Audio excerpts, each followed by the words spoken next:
Sveiki, ir šiandieną pas mus vėl nagučiai, labai gražiai, labai nesudėtingai ir labai greitai. Ir štai kokį turėsim gražų dizainą. Kokie pas mus bus gražus nagučiai.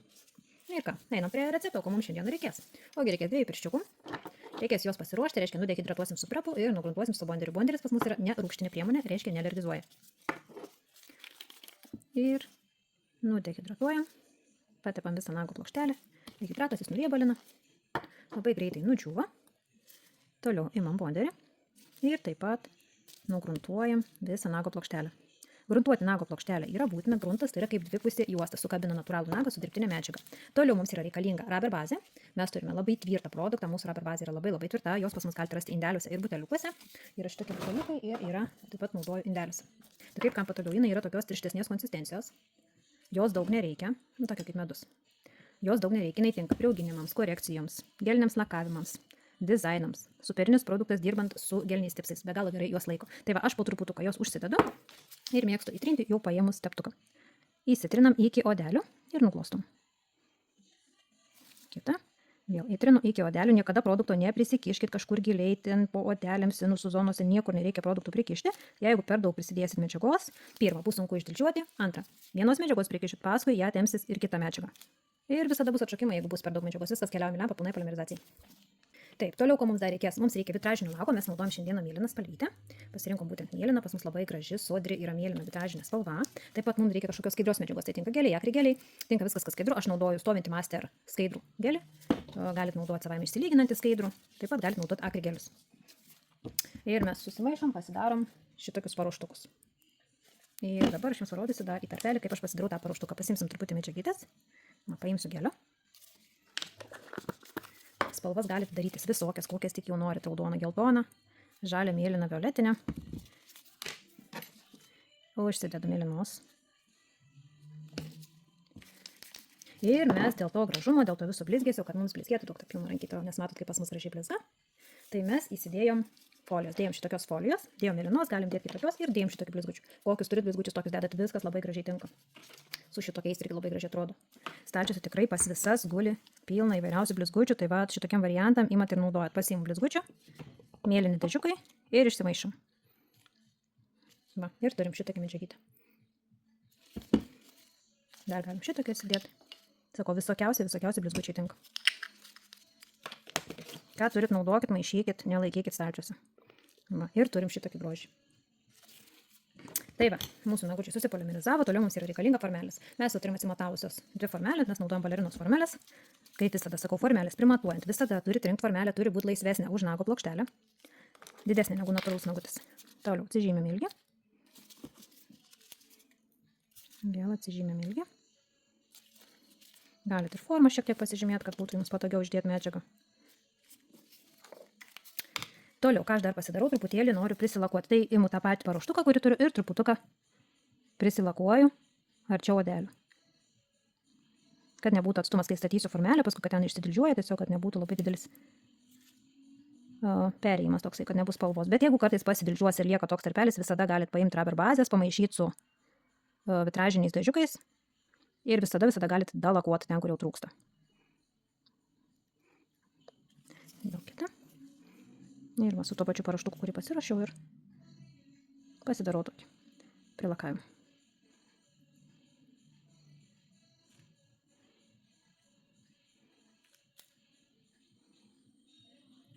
Va, keliaujam į lempą. Va, mūsų paruoštukai. Ir išsidėkim dabar į formelės. Paimu gelio ir išformuoju. Įsidedu medžiagos neperkraukit. Perkraut nereikia, nes viską, ką perkrausite, išeis per šonus ir dar didžiąją dalį paskui reikės dildžiuotų. Dirbant su viršutinė formelė, mes norim, kad mums dildžiuoti nereikėtų, nes tam ir yra mums skirta viršutinės formelės, kad kuo mažiau dildžiuotų. Reikia išmokti su jom dirbti taip, kad nereikėtų dildžiuoti. Žiūrim, kad būtų padengti šoniukai. Visa gražiai turi pasidengti viršutinė formelė. Va, gražiai pasidengiam, kaip gražiai žėri, blizga. Va. Ir pastatymas ant nagučių. 2 pirščiukais prilaikau, pastatau, kadangi tai su geliu, ilgai žaistis negalim, turim saugot. Ir pasižiūrim, kad mums nusileistų šoninės apatinės paralelės. Stebim panagę. Va, mums nusileidžia šoninės apatinės paralelės. Ir pas mus panagytai labai gražus vaizdas. Dabar galim pasidaryti protarpinę polimerizaciją arba keliauti į lempą. Mes keliausim į lempą. Gerai, šitą supolimerizavom, gerai, tada dedamės medžiagytę į antrą tipsiuką. Išskirstom po visą formelę. Būtinai iš šonus turim žiūrėti, kad būtų. Jeigu kažkur nedasidėsit medžiagos, logiška, kad jos trūks, nedasidėsit šonų, neturėsit šoninių apatinių paralelių, todėl visada stebėkit, kaip išdedat medžiagą. Ir labai svarbu yra viršutinės formelės primatavimas. Tai yra labai svarbu, kad jinai būtų teisingai primatuota. Va, išdėjau medžiagytę. Šitą grožį patraukiam. Ir vėl pastatymas dviem pirščiukais. Pastatau. Ir lengvai paspaudimas vėl piršto pilvuku ir labai lengvai. Ir stebim panagę. Turim žiūrėti, kad nusileistų šoninės apatinės paralelės. Tiesumą būtinai žiūrim, kad būtų tiesiai. Viskas keliam į lempą pilnai polimerizacijai. Nu, supolimerizavom. Nuvalom formelės, kad būtų švarios, gražios ir nusimam. Va, ir turim mėlynus gražius nagučius. Toliau pasivalom lipnumą, kiek čia dar jau kur turim. Dažniausiai tik prie odelių ir panagytėse. Va, super rankytė. Va, kokie jie iš karto matos, kokie jie ir plonyčiai. Va, ir panagės kokias gražios, kaip gražiai išsidė medžiaga. Praktiškai dildžiuot. Nu, jeigu reikės, tai čiut minimaliai, kad didžiaus laisvą kraštą matysit, matot, kokie ploni nagiukai gaunasi, jeigu gražiai teisingai įsidedat medžiagą. Toliau. Imam dildę. Šoniukai, dildė uždaryta. Visada šonus dildžiuojat, dildė daro šitaip, dildė uždaryta, niekada nedildžiuojat dildė, kad būtų pusiau atidaryta, iš karto išdildžiuosit visą šitą stresinį zoną atsidarysit ir tada nagai tikrai jų jums nelaikys. Laisvas kraštas pas mane ovalas, reiškia, aš dildė šitaip prisiguldau. Nedildžiuoju, jeigu dildžiuoti kvadratą, dildė šitaip stačiai, 90 laipsnių kampu. Dabar apie 45. Ir šoninės apatinės paralelės. Pakišu dildę, pasiguldau šitaip dildę po nagučių ir šoninės apatinės paralelės. Vėl dildė uždaryta. Laisvas kraštas. Pamatuojam. Ir šoninės apatinės.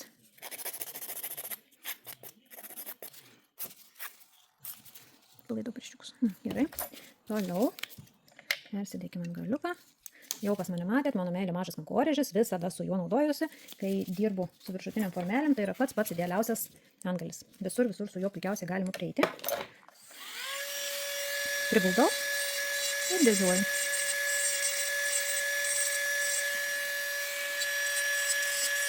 Jos smulkiai masytė, visur prieina, visus tarpelius išvalyti jums prieis.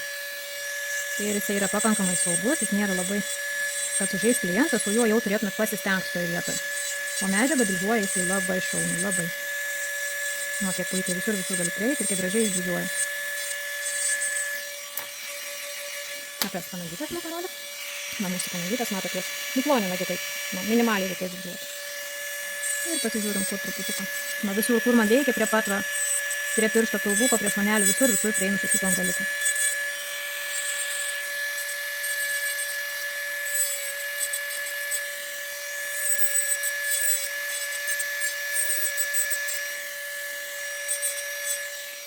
Puikiausiai ploni nagiukai. O, kokie plonyčiai. Išsivalom dulkes. Gerai, pamatuojam, kad būtų mūsų vienodas ilgis, viskas gerai. Dar sėkelį užsigriežtinam nago formą.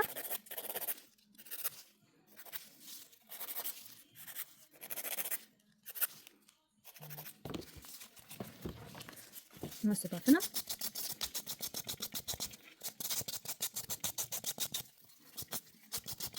Matot, kaip greitai, gražiai galit padaryti nagus. Sutaupysit laiko ant lakavimo, ant dizainų darimo. Gerai, išvalom dulkes. Panagytėse dulkes išvalom. Ir visada, kada nelakuoju, aš visada gruntuoju. Tai vėl paimu bonderį ir nugruntuoju prieš topą. Topas gražiau dedasi, kažkokie mini tenais mikro tarpeliai pasislepia užgruntavus. Gruntas yra šiaip labai gerai va taip panaudoti. Modeliuotėms nagams labai gerai prieš topuojant. Ir taip, pas mus po ranka top winner. Va, turim tokios, jis nėra skystas, toks šiek tiek klampesnis. Ir nusitopuojam. Konsistencija labai maloni jo yra. Nu, kaip gražiai jisai dengiasi. Pas mus parduotuvėje topų tikrai yra iš ko rinktis. Visada turime topų daugiau, kad atitiktų jūsų poreikius. Mūsų topai visi turi UV apsaugą. Visi yra atsparūs susibraižymams. Daugiau, mažiau, vienas daugiau, kitas gal šiek tiek mažiau, bet visi yra atsparūs susibraižymams. Viskas keliaujam į lempą pilnai polimerizacijai. Supolimerizavom ir taip pat aš topuoju panagytės, ypatingai va šitokiem nagučiam, kai turim šitokius dizainus visokius, bet šiaip visada praktiškai man patinka patopuoti panagės, nes būna toks kaip užbaigtumas, o va šitokiems nagams tai iš vis jie tokie ledinukai. Keliaujam į lempą panagės polimerizuojam. Ir taip, dar noriu parodyti su vitražiniais dažais, va kiek pasidarėm dizainų, kiek galima išgauti spalvų.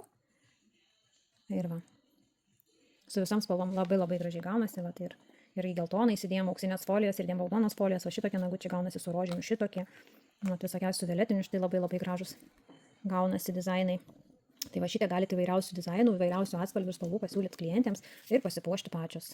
Ir lakuoti nereikia iš karto, medžiagą jau paruošėt, į formelę ant nago ir va, turit įvairiausią grožio nagus. Aš blizgučius tokius va, visus susidėjau visur foliją, jūs galite prisidėti visokiausių kitokių blizgučių, kiek turėsit gražių nagų. Viską supolimerizavom, ne? Ir pamaitinam.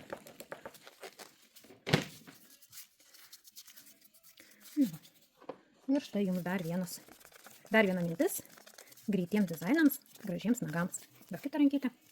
Ir va, mes turim šitokius nagučius šiandien. Gražių nagų, gerų darbų.